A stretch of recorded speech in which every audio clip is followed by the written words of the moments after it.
So hello everyone and welcome back to this new video. So gentlemen, इस video में क्योंकि last video में हम लोग ये पढ़ चुके हैं कि कोई भी रेशनल नंबर जो p बाई क्यू के फॉर्म में होता है, जब उसे हम डेसिमल एक्सप्रेशन में चेंज करते हैं तो वो दो प्रकार के डेसिमल एक्सप्रेशन लाता है। पहला होता है टर्मिनेटिंग, जो कि खत्म हो जाए, और दूसरा होता है रिपीट, जो पीरियोडिकली किसी नंबर्स को रिपीट करते रहें अपने आप में।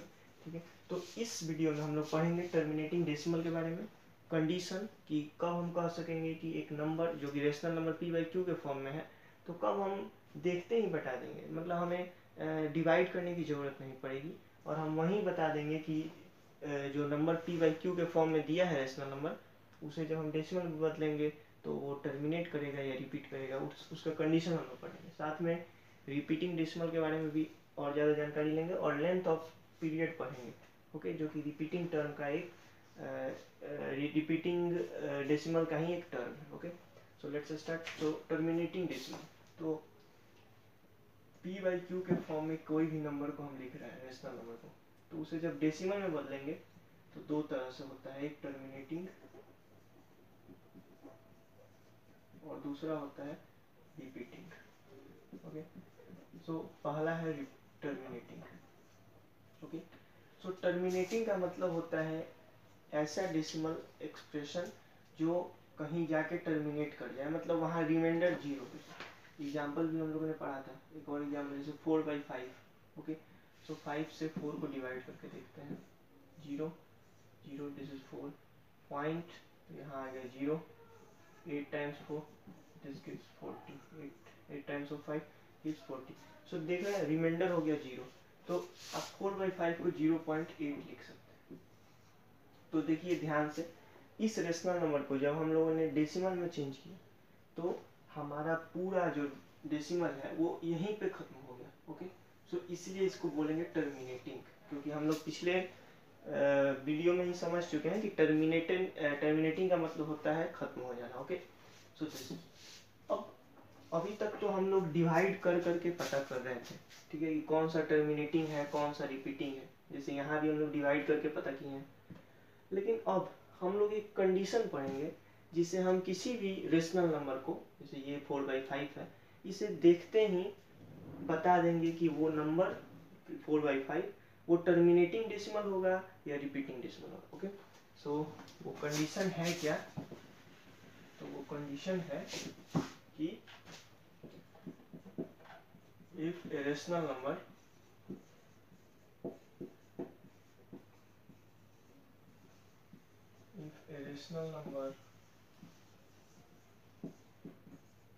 of the form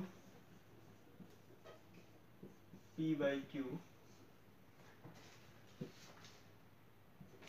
if a rational number of the form p by q is given, okay, अगर हमारे पास कोई भी रेशनल नंबर है जो कि p by q के फॉर्म में है, ओके, तो ये टर्मिनेटिंग होगा। ओके, p by q जो रेशनल नंबर होगा वो टर्मिनेटिंग होगा कब?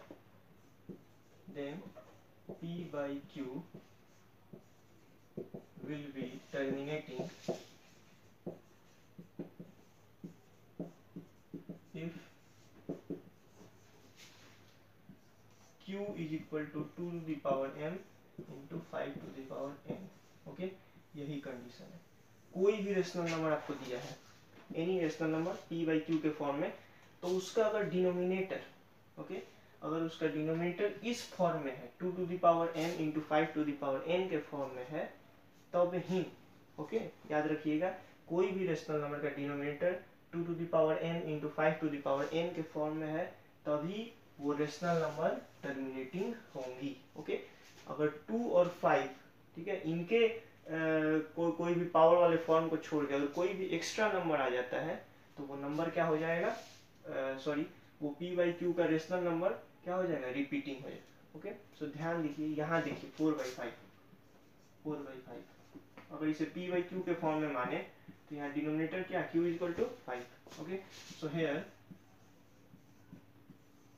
Denominator is equal to 5। Okay, so 5 को आप क्या लिख सकते हैं? 5 को आप लिख सकते हैं 2 to the power 0 into 5 to the power 1। दिख रहा है? 2 to the power 0, किसी भी नंबर का पावर 0 1 होता है, तो 1 into 5 5 ही होगा, इसलिए ये वाला देखिए, इसके डिनोमिनेटर को 4/5 के डिनोमिनेटर को आप 2 to the power m into 5 to the power n के फॉर्म में लिख दिए, 2 to the power 0 into 5 to the power 1।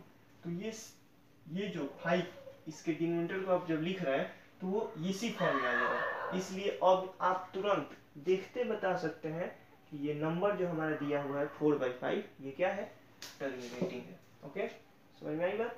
तो याद रहे कोई भी नंबर दिया है उसके डिनोमिनेटर को देखेंगे, अगर उसका डिनोमिनेटर इस फॉर्म में है देन इट इज टर्मिनेटिंग, अगर इस फॉर्म में नहीं है तो वो हो जाएगा रिपीटिंग। ओके, सो ये आप अच्छे से देख लीजिए और फिर एक नेक्स्ट एक करेंगे, उससे और थोड़ा ज़्यादा समझ में आ जाएगा आप लोगों को।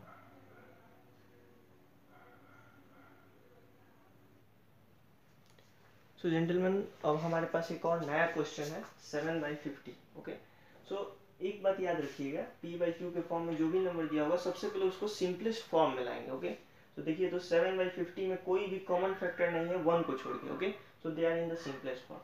अब क्या करेंगे, इसे चेक करना है आपको कि ये टर्मिनेटिंग है या रिपीटिंग है। तो पहला फॉर्मूला है चेक करने के लिए कि टर्मिनेटिंग है या रिपीटिंग है, वो क्या है, डिवाइड करना। ठीक है, लेकिन अब हमारे पास फॉर्मूला है कि हम नंबर को देख के और उसके डिनोमिनेटर को देख के बता सकते हैं कि वो नंबर टर्मिनेट करेगा या रिपीट करेगा। Okay, so here denominator is 50, here denominator is equal to 50। अब ध्यान से देखिए 50 को हम लोग लिख क्या सकते हैं, 50 को हम लिख सकते हैं,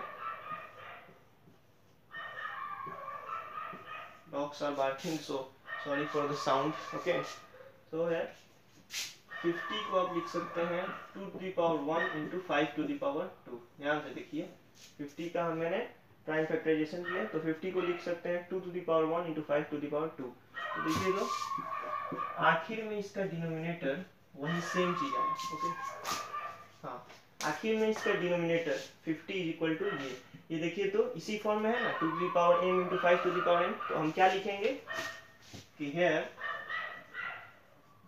it is of the form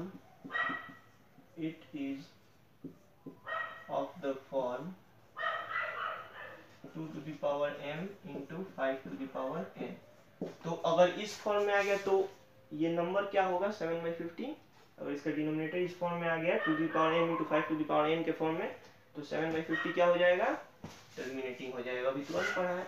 so 7/50 is terminating. Okay, तो लिख लीजिएगा 7/50 इज टर्मिनेटिंग। ओके,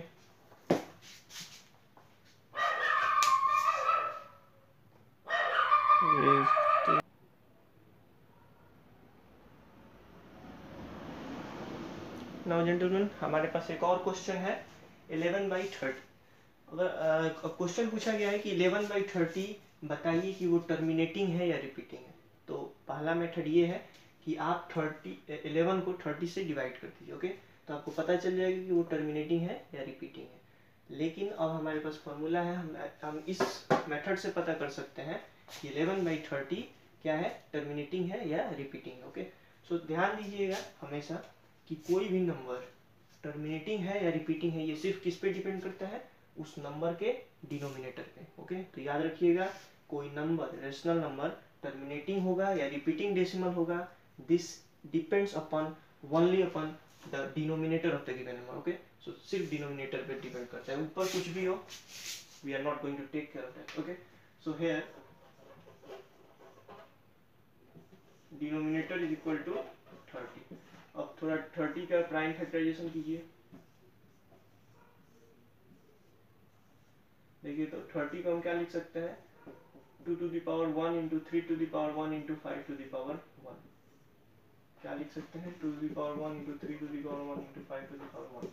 लेकिन ध्यान से देखिए ये 2 to the power m into 5 to the power n का फॉर्म नहीं है। यहाँ 2 और 5 तो आ रहे हैं लेकिन यहाँ 3 एक एक्स्ट्रा आ जा रहा है। तो मैंने बताया था कि अगर, ध्यान से सुनिएगा, अगर 2 to the power m into 5 to the power n और इसके साथ कुछ भी अगर एक्स्ट्रा आता है, ओके, तो क्या हो जाएगा, वो नंबर टर्मिनेटिंग नहीं होगा, वो नंबर रिपीटिंग है। Okay, so here it is not of the form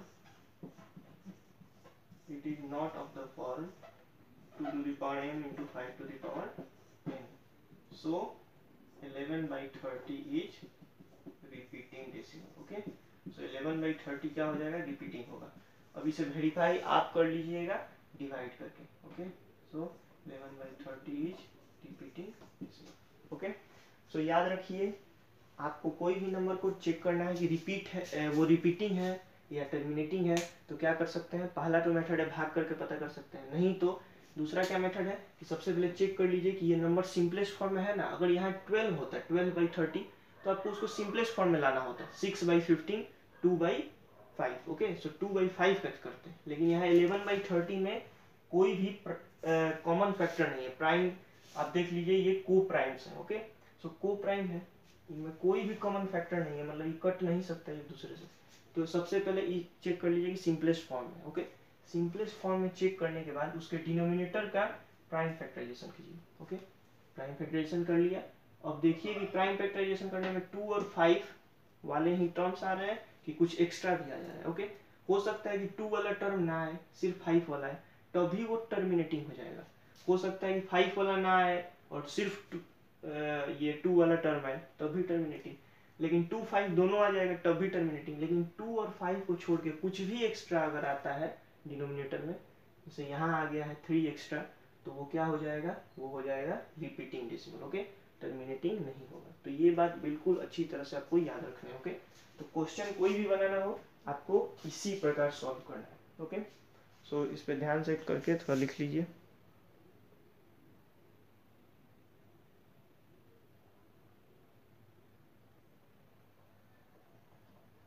so gentleman, अभी हम लोगों ने आपका टर्मिनेटिंग डेसिमल के बारे में पढ़ा, कंडीशन के बारे में पढ़ा कि कब हम कह सकते हैं कि टर्मिनेटिंग है, कब कह सकते हैं रिपीटिंग है। अब थोड़ा रिपीटिंग डेसिमल के बारे में और ज़्यादा जानकारी थोड़ा ले लीजिए। ओके, सो देखिए ध्यान से 1/3, 1 को 3 से डिवाइड करेंगे 0.33 फिर 3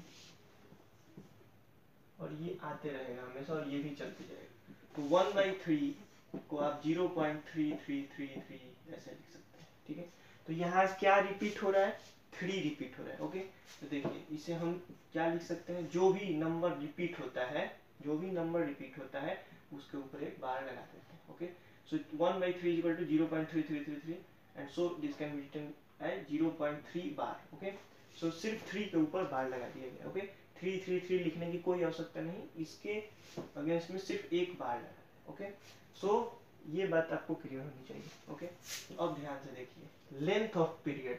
ओके, तो देखिए पीरियड का मतलब होता है कि पीरियोडिकली जो रिपीट कर रहा है, अगेन अगेन जो भी चीज आती है उसको पीरियड उसका बोलते हैं। ओके, सो यहाँ देखिए कितने डिजिट्स बार बार रिपीट हो रहे हैं, एक ही डिजिट्स। ओके, 3, सिर्फ 3 ही बार बार रिपीट हो रहा है। ओके, सो इसका लेंथ क्या होगा, ओके समझ में आई बात। तो इसका लेंथ कितना है, 1 है, क्योंकि 3 एक ही डिजिट बार बार रिपीट हो रहा है। ओके, चलिए तो ये हो गया इसका